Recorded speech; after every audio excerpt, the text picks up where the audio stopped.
But anyway, thank you everyone for joining us here today, and thank you to Mrs. Rago for her gracious hospitality in opening her home, her son and his wife, Mr. and Mrs. Rago, John and Pam.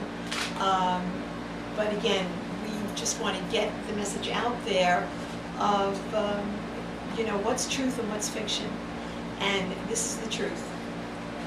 Right now, Mrs. Rago and anyone walking up saw the for sale sign out front, is literally being forced to leave her home that she has been in for over 50 years.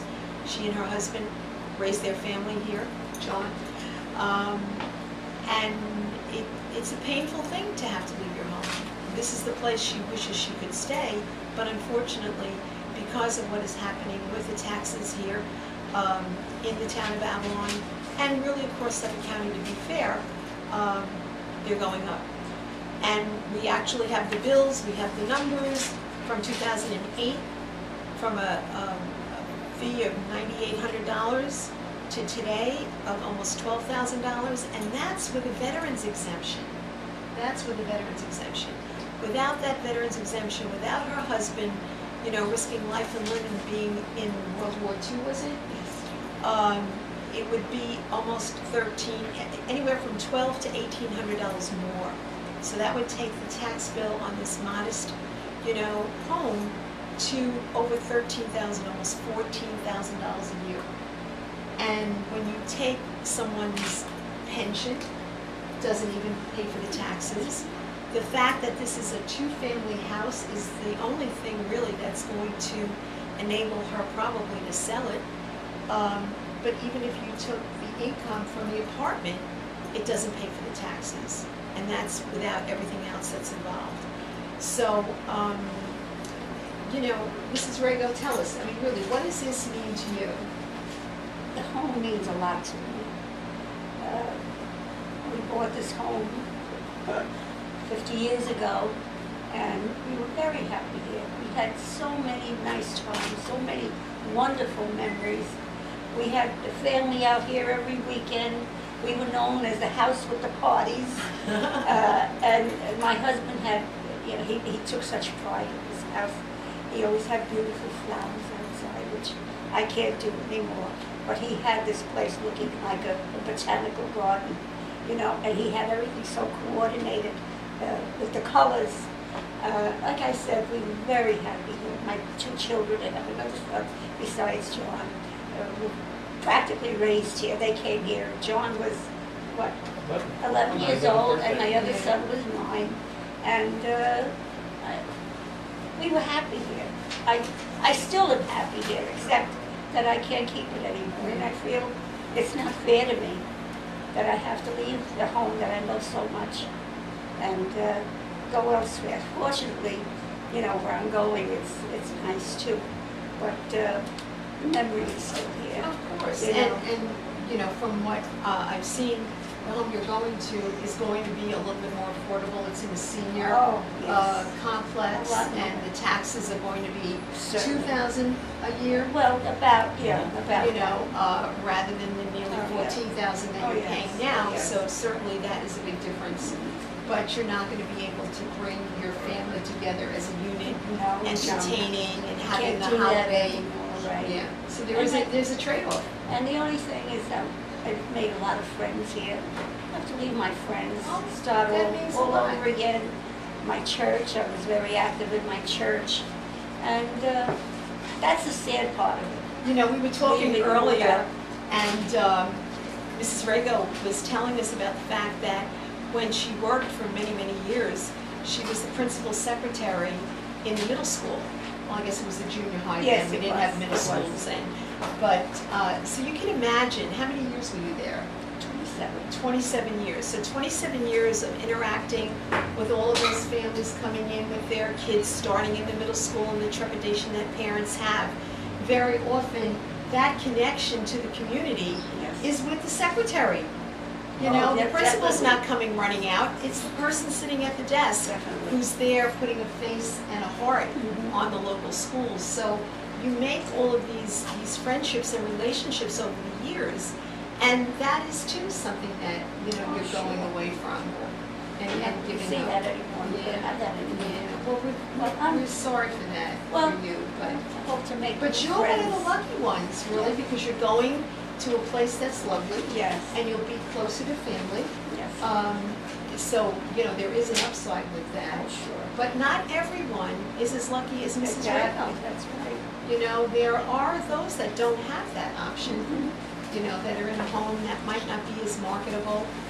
But, and it was interesting too, with what the real estate agent was telling her, one of the major problems is that when people come in that are interested in the home, the first thing people ask is, well, what are the taxes? And when you have to take out your tax bill and tell them, it's almost like a deal breaker. And as we said earlier, the fact that it's a two-family probably is going to be the saving grace for you, because Yeah. at least two families can, and it is a legal two-family. It is not, they made an apartment to make it affordable. It is a legal two-family. It is, So, it is. yeah, but, does anybody have any questions? Mrs. Rayco, I'm Kerry Murray coming from the East End. And how much do you personally blame Mr. Bellone for predicament? How much do I blame The supervisor. Mr. Bellone? The supervisor. Well, he is the one in charge, and he is the one that, makes these decisions with the boards, and that's his, partly his fault that we have these taxes. Maybe they should cut down on expenses, in the government, the town government. Well, I really don't know, but, Yes, Same question to me. Well, I don't know, when you say blame, the thing that bothers me is don't be out there saying that you have cut taxes 5%. Because no matter how you slice it, and we have the tax bills here, there's no one line that you can point to that says it's 5%. And even if that were the case, that one line, whether it's the garbage or the lighting or whatever the fancy district names are that you've cut, when you look at each and every tax bill from 2008 to 2011, we have gone from $9,840 to $11,596, and that is without a veteran's exemption. And the veteran's exemption brings it up another $1,200 to $1,800. So clearly, you've got to, and this is what I am so adamant about. When you put information out there to the public, it has to be real, it has to be factual, it has to be accurate. We cannot tell people what we think they want to hear. We have to tell it like it is. And this is like it is. You have someone who clearly loves her home, that raised her family here, and is now being forced to make the decision to leave it. So, Angie, what would you do differently from Bellone in terms of keeping taxes down? Well, I think we need to embrace the business community more. And I'm not talking about coming up with fancy new programs. We have to cut the bureaucracy. We have to cut the red tape that we have here in government. It's very, very simple. We don't need new fancy programs. We don't need innovation zones. We don't need to target particular industries, and think that that's the magic bullet. If you want a magic bullet, cut the bureaucracy, cut the red tape, and that is the answer to sustaining us here in Suffolk County and on all of Long Island. Make sense? Oh, Common definitely. sense, yeah. Definitely, definitely. Most of the taxes represented here are school taxes and town taxes. The county portion of it is De minimis. minimal. As the county executive, exactly how much control would you have over taxes at that level? Do you know, I think as a county executive, you have a bully pulpit that you really need to utilize. There are very many efficiencies that can be effectuated by combining buying power, say, for the school districts. And you mentioned the school district, that is the largest portion of a person's tax bill. And I'm looking, and I have already had some discussions with some of the school superintendents about how we can bring people together and address these things together, because clearly we are all in the same boat.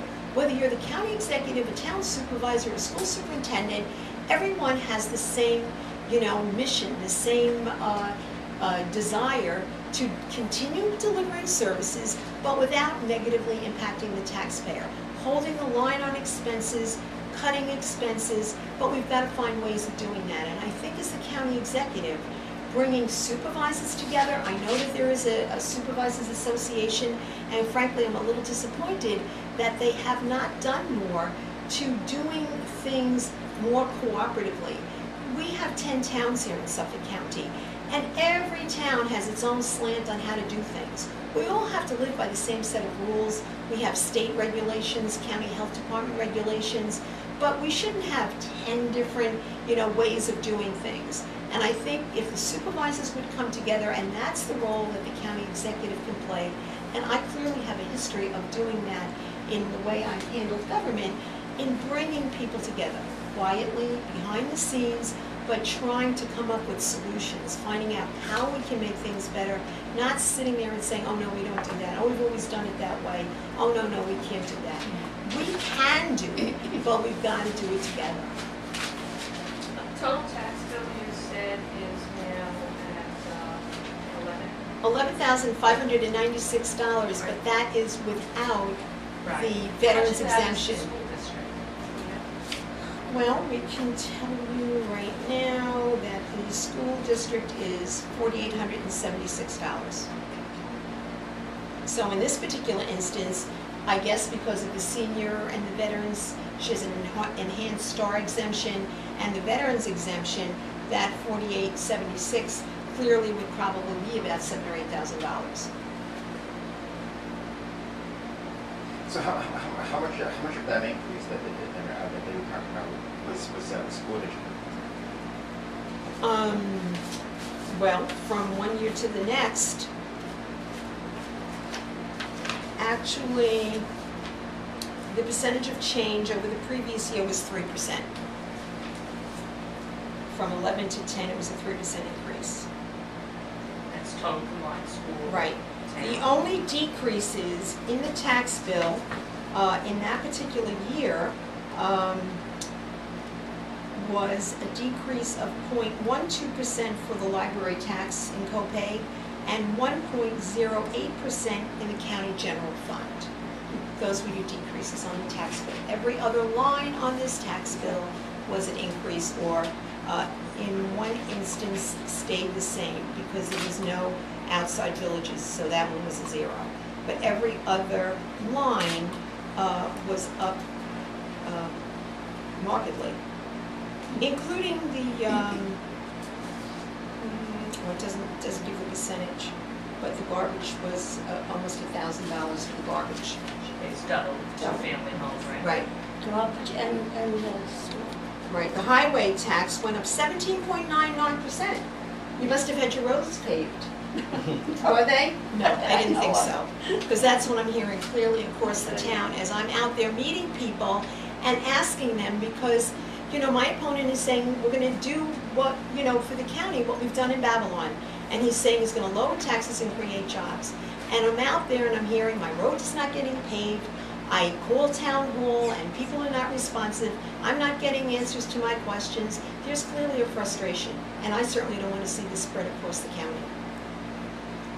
So in terms of bringing the supervisors together, I was talking about sharing facilities, or what kind of efficiencies do you think?